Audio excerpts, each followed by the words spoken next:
You ever scroll past one of those boring tax posts and think, not my problem? Yeah, same. But this year's different. Because these new tax laws, they're not just for accountants and business owners. They're low-key a gold mine for anyone thinking about buying a car, especially if you've got a side hustle, run your own business, or just love big vehicles. See, while most people are stressing about inflation and car prices going nuts, some folks are walking into dealerships and saving thousands just because they understand how the new tax system works. And no, we're not talking about some sketchy loophole or billionaire trick. I'm talking about legit IRS-approved ways to turn your next vehicle into a serious tax write-off. So, if you're in the market for a new ride, and you wouldn't mind the government picking up part of the tab, here are 5 cars and trucks you'll actually save money on thanks to these updated rules. Some of them you'd expect, others, total curveballs. Let's dive in. All right, first up, this one's for the folks who like their vehicles tall, wide, and unapologetically American. I'm talking about full-size SUVs and trucks that tip the scales at over 6,000 pounds. You've probably seen a bunch of these cruising around. Ford Expeditions, Chevy Tahoes, GMC Yukons, Ram 250s. They're big, they're powerful, and thanks to Section 179 of the tax code, they're also tax-saving machines. Here's how it works. If you use one of these bad boys for business, say you're a contractor, real estate agent, mobile detailer, even a content creator hauling gear, you can potentially deduct up to 100% of the purchase price in your first year. That means if you buy a $75,000 Yukon for your business, you could write off the whole thing. That's not clickbait. That's real IRS logic. Now, to be clear, it has to be used at least 50% for business. But if that checks out, you're looking at a deduction worth tens of thousands before you even talk about bonus depreciation. It's one of those rare times where buying the bigger, more expensive vehicle actually makes more financial sense. And trust me, when April hits and your tax bill magically shrinks by 5 figures, you're going to thank your SUV. But what if you don't want or need a giant gas guzzler? That's where things get even more interesting. So let's say you're not trying to drive something that needs its own zip code. Fair. Maybe you're more into something like a Toyota RAV4, a Honda CR-V, or a Ford Escape. Practical crossovers that are everywhere these days. Here's the good news. Even if your vehicle doesn't hit that 6,000-pound mark, you can still get a chunk of it written off. There's a little-known part of Section 179 that applies to passenger vehicles under 6,000 pounds, and it's perfect for freelancers, gig workers, or anyone using their ride to get paid. If you use your car more than 50% for business, you can deduct up to $20,200 in the first year. Not bad for something you'd probably buy anyway, right? This is especially useful if you're doing things like DoorDash, Instacart, Amazon Flex, or if you're a self-employed photographer or consultant constantly on the move. You don't need to run a corporation. Just be self-employed and track your business miles. That's it. And the kicker? If you're financing the car, you may even get to write off some of the loan interest too, depending on how your setup looks. Bottom line, you don't need to own a monster truck to get in on these savings. Even the cars you see every day on the road can become low-key tax weapons if you know how to use them. But hold up, it's 2025, and if we're talking about savings, we've got to talk electric. Now let's talk electric.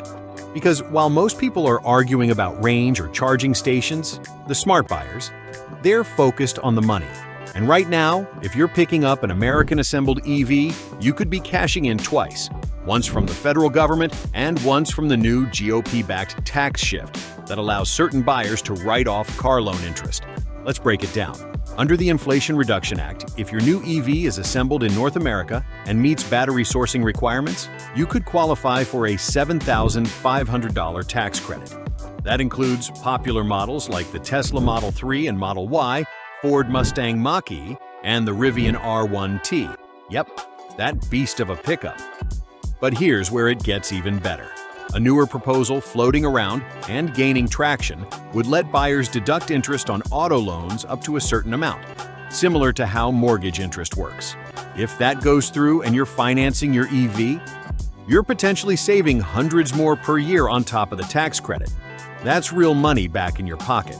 So if you've been thinking about going electric, now might be the sweet spot, before tax credits get phased out or income caps cut you out of the deal. But not all EVs are playing by the same rules anymore, and some deals are fading faster than a lithium battery in January. Here's where things start shifting. If you're banking on that $7,500 EV tax credit lasting forever, don't. A lot of people miss this, but Congress is already talking about phasing it out by late 2025, especially for higher-income buyers. The Inflation Reduction Act made these credits more accessible, but it also put a timer on the whole system. And guess what? Some of the top-selling EVs are already losing eligibility as battery sourcing rules tighten. Even some Teslas and Chevy Bolts are in and out of the qualified list depending on the month. It's a moving target, but there's a sneaky workaround, and that's used EVs. Right now, you can get up to a $4,000 tax credit when you buy a qualifying used electric vehicle under $25,000. That's a big deal, especially when you realize that EVs depreciate faster than your phone battery. A 3-year-old Nissan Leaf or Chevy Bolt? You can scoop one for under $20,000 all day, then pocket a credit on top. And here's the cherry on top. The used EV credit doesn't care how fancy your tax situation is. It's designed to be more accessible. Lower income caps, lower vehicle prices, but still a win if you qualify. So yeah, EV credits are still alive, but the smart play right now might be to look backward instead of forward. But what if you're still a gas engine kind of person? Well, the tax code didn't forget about you either. Think all the savings are going to EV owners? Think again. Gas and diesel trucks, especially US-built ones, are still pulling major weight in the tax world. If you're driving something like a Ford F-150, Ram 1500, or Chevy Silverado, you could be sitting on one of the most tax-friendly vehicles on the road. Here's the deal. These pickups often qualify under the same Section 179 rules we mentioned earlier, especially if they weigh over 6,000 pounds. That means you could write off the entire purchase price in year one, just like with those massive SUVs. But even if your truck doesn't hit that threshold, don't sleep on the interest deduction coming down the pipeline. If Congress finalizes the auto loan interest write-off, business owners who finance their trucks might be able to deduct a portion of that interest too, just like homeowners do with their mortgage. And don't forget about import tariffs. Vehicles built outside the US are quietly getting more expensive due to trade policies. That's making American-made trucks not just patriotic, but practical. So while everyone's chasing tax credits on battery-powered whips, you could be saving just as much, if not more, by sticking with a classic gas-powered workhorse, as long as it's assembled in the good old USA. But there's still one more lane most people miss entirely, and it's hiding in plain sight. All right, time for the curveball. Most people never think about work vans and oversized trucks. I'm talking about vehicles like the Mercedes Sprinter, Ford Transit, and even those chunky box trucks or flatbeds you see at job sites. These might not turn heads at a car meet, but if you're running a legit business, they're low-key tax gold mines. Here's why. Vehicles used strictly for business with a gross vehicle weight over 14,000 pounds don't just qualify for Section 179, they practically dominate it. That means 100% of the cost, whether it's $40,000 or $90,000, can be deducted in the first year. No limits, no phase-outs. It's like writing off an office with wheels. And even if you're not hauling lumber or running a delivery fleet, there are creative ways this works. Mobile detailing vans, food trucks, landscaping setups, even photographers converting sprinters into mobile studios. If it's business use only, it qualifies. Better yet, some states are offering additional rebates for commercial vehicles, especially if they're outfitted for clean energy or job creation. Stack that with the federal write-offs, and you could be driving a fully customized business vehicle for what feels like half price. These aren't the cars you flex on Instagram, but if you're playing the long game, they're the ones that actually build wealth. So, whether you're chasing comfort, capability, or clever tax hacks, here's the big picture you need to see. So here's the deal. Whether you're eyeing a massive SUV, a practical crossover, a shiny new EV, or even a no-frills work van, the 2025 tax code is throwing out opportunities like candy, if you know where to look. These aren't loopholes, they're straight-up strategies hidden in plain sight that most car buyers never even think to use.